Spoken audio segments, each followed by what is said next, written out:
Okay, tyatangiye. Haleluya, haleluya.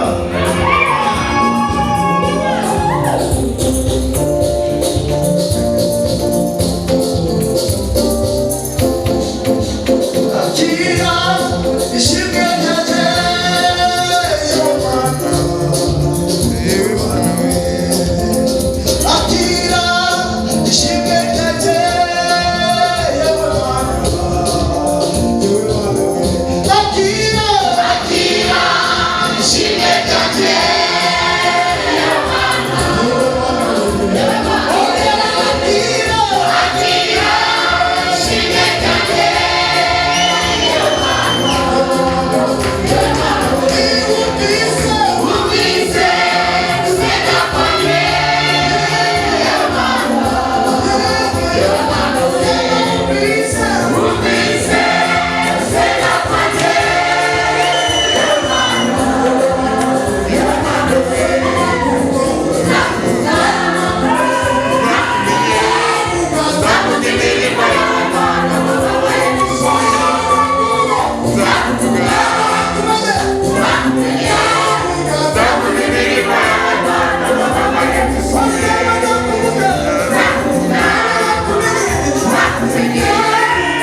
Amen. Amen. Ndabishije umucyo ko batashize ni gishinzwe abakora bo mu ijuru byose ntabwo bashize akora kwaho n'umuntu ni gishinzwe abakora bose none baza kunshyira digumuye ni gishinzwe abantu bose none baza kunshyiramo digumuye ni gishinzwe abatakoni bose none baza kunshyiramo digumuye mwana nirera ndagarasuzugura irangije Satani mwijuru ho mu Rwanda abivuge gutyo irangije gufata washyizeho wishisha yicarire ntabwo Satani umwana w'Imana imukubita hasi n'umujinya mwinshi wasiwe ukwishisha ubwo Satani akumanukiye kandi akumanukiye n'umujinya mwinshi ntabwo Satani amanutse aseka n'umujinya mwinshi impamvu turibaza kuki Satani kuki Imana yafashe Satani ukatanga kubise mu karwa umujwi ngamufungiranaho cyangwa imukubita handi hantu ikakubitana mu isi tukaba victim tukaba inzirakarengane inzirakarengane tukaba inzirakarengane ukubera iki nukuvuga ngo Imana yashakaga ko wifatira umwanzuro umusirikare wo kumenya intambara datayarwanya intambara Imana datayarwanya kubera ko muri washi urakamana gatoya muri wowe urakamana gatoya abivuge gutyo kubera iki uru rusengero kikibiri nambaye n'urusengero rwa Kristo muri byo bashinzemo ubumana muri gihe vuba washinzemo Imana data nta muntu wigeze uyibonaho Mose yashatse kubibona yuko zirakwita cyane Imana mwana Yesu Kristo yaraje aravuka arangije aratura muhamba arasuka aragenda mu ijuru yicara mu buryo bw'Imana data Imana umwuka wera ari muri twe kera isezerano ryake umwuka wera w'Imana yahaga kubahanuzi agahaga kuri Samweli bakamwita bamenye yewe Samweli akavuga umuntu kumabagara ninde umwuka wera akamuhangaho umwuka wera atuye muri wowe agendana nawe atuye muri wowe kandi akuriho agendana natwe urugendo impamvu dufite conscience amarangamutima umutimanama wawe umwumwe wawe biturushye wahita ugatse ujijije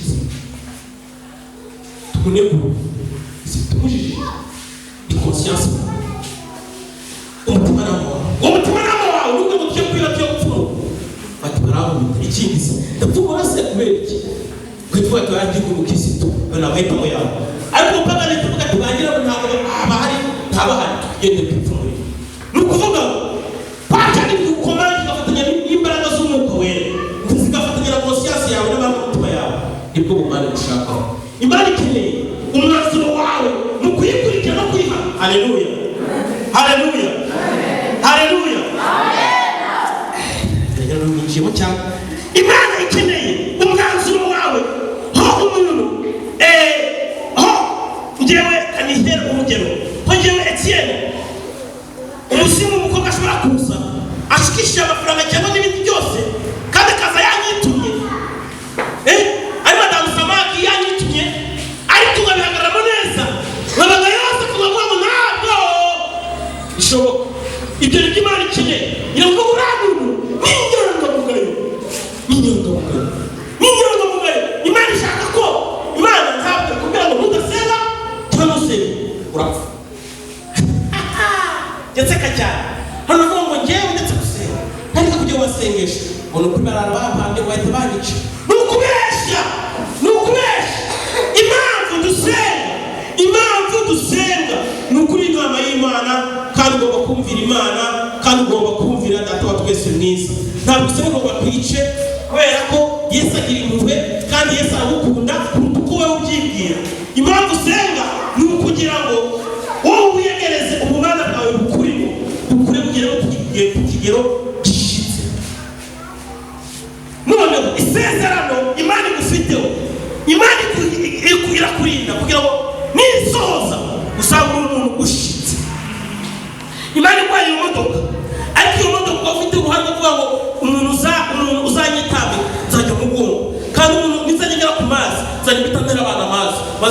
uzasuzugura kumenya ko nyifite imodoka. Imana nayo yaguha bati kigukorera ireba ngo ndabigukorera kubera iki. Ndamuha abana 10 kubera iki. Ndamuha abana 3 kubera iki. Ndamuha umwana umwe kubera iki. Arabyara umuntu muri batisimu kubera iki. Ese wowe urakuze mu buryo bwo mu mwuka. Imana ikabanzireba ko ushitse.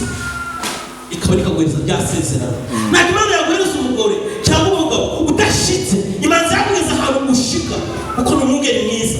Intama yawe ushobora kuvuga ngo uyu munsi irarisha ubwatsi butoshye cyangwa se bubisi, cyangwa se ubu ubwatsi bwabaye bwanyagiwe hagiyemo akage mubanze mu bwanike. Ni ko Uwiteka nawe agenda atuga areba ibidukwiriye akabitugabira mu gihe gikwiriye. Haleluya, amen, haleluya, haleluya, amen, haleluya. Ariko amen, ese uvuga ngo watsindiye miliyoni 5 agahita atangaza umukristo yatsindiye miliyoni 5 bararapfumuye. Ariko Imana iravuga ati oya umuhaye duke twiza agira agasura keza ugati se uriya muntu bite kutukubona nabi bimeze bite bakomeze bakwibesheho ariko mu buryo bwo kugira ngo ukenyuke Imana igakorera mu buryo bwo kugira ngo usarane. Haleluya, amen, haleluya. Iko niko Imana ari umushumba mwiza. None ikintu cyose Imana akisubira ibisi ukugira ijosi gutya umuhamagaro wakuzaho umuhamagaro ikiziriko kidufite twese ni umuhamagaro w'Imana. Wana wanjye urarira ukiri umusore utazandagara, urarira ukiri inkumi utazandagara. Mubyeyi nkorera kugira ngo wubake urugo rwawe. Ndetse wanyigenda cya gitego ari wambwiye danse ukagama bareka inama yanjye igenza uti igahita ifata akagerageza keza kakoresha wamuzi wawe undi wahandi ubona vuba ubuse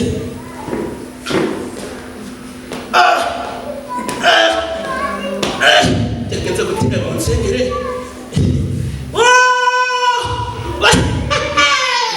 utugeretse gatanga tukubita ubwiciro cy'ikirunga Imana yakuzanye rero irakukuje ukavanye hari umuntu wakuzanye ntabwo nanjye mu nsengere Imana yanyujije Imana ikakubwira mu mwana wanjye wari uri hehe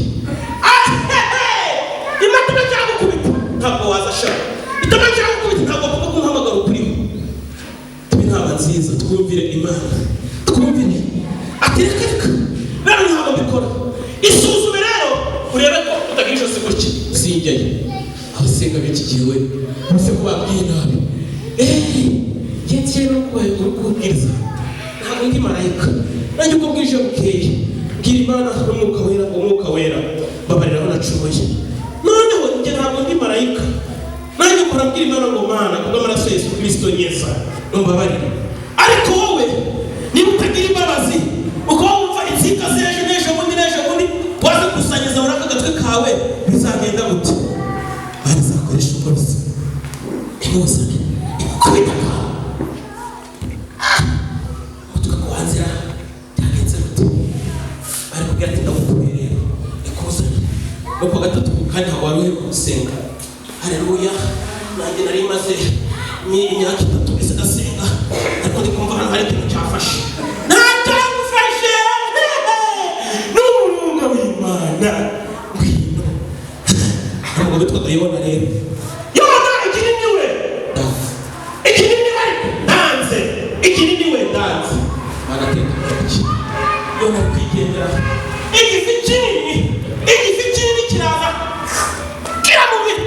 kiramutururukana niniwe kiramukubita kwibaza muri cyane Yona cyamukana kukigiza muri akumva kirimo kaba umuntu namize kagasanzwe uko cyane gikoresho cy'Imana Yona sha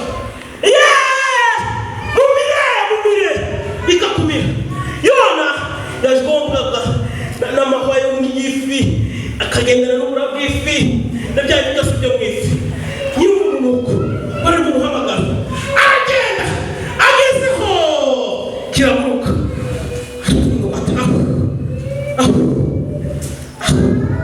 Imana ati nta kindi kintu uvuga ntacyo arabibwira ati ndemeye none ugiye kuvuga nawe rero nubwo tuvuga ngo hari benshi bakumereye nabi ariko ashobora kuba ari ikivi cya Yona kubera ko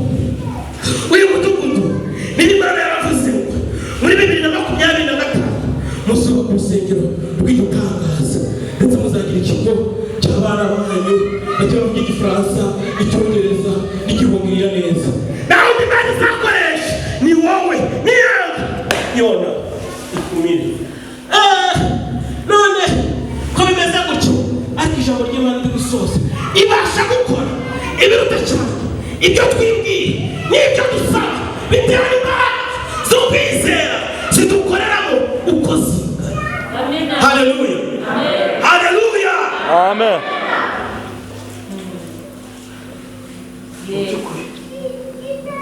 niba nifuza neza kabaka, niba nifuza niba ngo gutega ndakererwa kaje kuvuga ubutumwa bwiza bw'Imana, undi mu bose abandi ba bose bahereza imodoka z'akazi, ugiye gukorera senajera yagoze imodoka y'akazi, ugiye gukorera ahantu runaka leta yagoze akazi, ariko umugabo nkorera arutabo bose bakazi.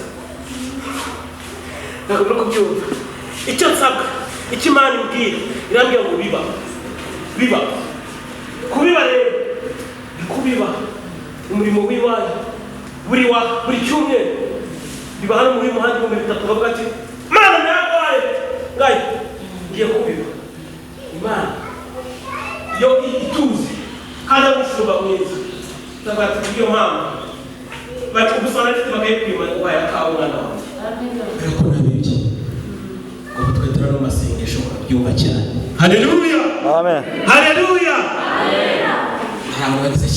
Haleluya, amen. Nawe niba Imana yakubwiye arivugira ati abasomo mwana wanje uzajyanze kandi mwana wanje uzajya n'uruganda kandi mwana wanje nzakuzamura Imana yakubwiye 2024 izajyana hanze irabimbwira kuzagenda mu ndege ndatanambye ati nagiye mu ndege mu gihe cya Mobutu bakubita indembo y'ituku ati shasinze kasa ariko turize oneza kundi inyoni yazagitambuka abwira abashiki banje ba emetari bari dutoya bakambwira mwabwa ati mujye mwaturate umuntu atwizere ataragiye ndege maze nanjye numva kubera kwizera nje muri nje ikintu cyitwa kwizera muzabibonereho nkavuga ngo kwizera Imana isura n'abavuye ikarema ibitego Imana yari igiti uzi niyo waba nta muntu uzi kubyara neza ushobora kuvuga ngo nubwo n'ingunga reka nzibyara igiti basi bazakinyukira horo ntibishoboka ariko Imana ifata urubuto akarwa gatonya mu giti kakagwasi ngo tu akaba umuramo gaturika ukaba igiti icyo giti tukazucyubakisha urusengero iyo Imana isubwenge. Haleluya, amen. kwizera utubagira akubwira a person from Sasama village niyo tuyo musingi mu mujyi wa Kigali birakunda hati nzajya Kampala birakunda nzava Kampala njya handi hantu runaka none ubushobozi bwatarabura pe arabura ndabategereje kwizera iyo ikora ibyo ngibyo uwo nawe yabikorera. Haleluya, haleluya, amen. kugira ngo ibikore bagikiri banyumve neza kugira ngo ibikore nuko tugira kwizera gufatika niba babwira ngo hano tuzagura mu by'ukuri suko ariko mwizeye ikindi niba uyu murimo ari uw'Imana fata urugero niba muri Desambe nshobora kuvuga ngo ibi bitebe by'imbaho turabirambe dushobora kugira plastique bizarangira umwaka urusengo rwose ari plastique ubu si uko nta kwizera dufite tumupfuza ibyo birashoboka byose bishobokera wizeye Imana ikuraho urupfu ugiye gupfa warangiza ati dukora urupfu ngo nanjye runyegereye ariko kwizera birasaba gufate iyo bintu kubona ko ari urupfu ubihindura ubuzima. Haleluya, haleluya, fata ibyo bintu kubona bikubereye nabi ubihindura ubuzima.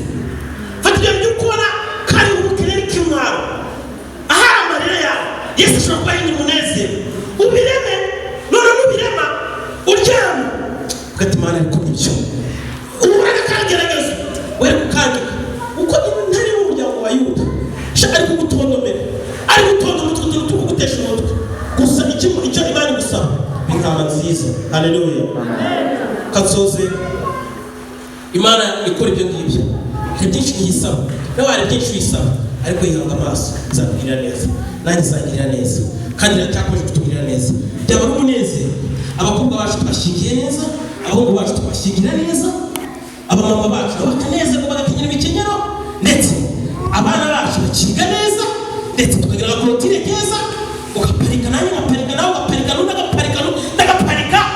Imana ku buryo ivuga atari ahantu ukasanye kiriba kuko habaye igicaniro cyanjye. Twazajya twibukiranya ati uribuka cya gihe ucyambaye akantu kameze gutya, tutabyibuka disi. Turibuka kandi twabaza agaparika moto gusa nabyo natutugari natwo twe twatuguze tutabyibuka. Aturibuka mwana ukuntu Imana abana bose yabagiriye neza tutabyibuka disi. Ibyo ngibyo bigatuma tuvuga ngo tuhageze iby'ubwami Imana natwe dushingiye bitwereka ko turi mu gicaniro cyawe, maze batubonye bose bavuga ati bari abantu nabizera bafite kwizera gushitse. Haleluya, amen. Ndashoje ariko ndikubwira ngo bamwongere Yesu urwongere mwiza kandi apfira intama ze yaramupfira. Niba mufite kwibuka Pasika ariko reka gushinga ijosi ugendere mu kwizera kandi intama nziza mukigerageza bito gusakuza cyane aho musenge ijwi ryawe Yesu ari kuryumva. Abumvishije ijambo Imana ibahereza umugisha kandi Imana ikomeze kugira ngo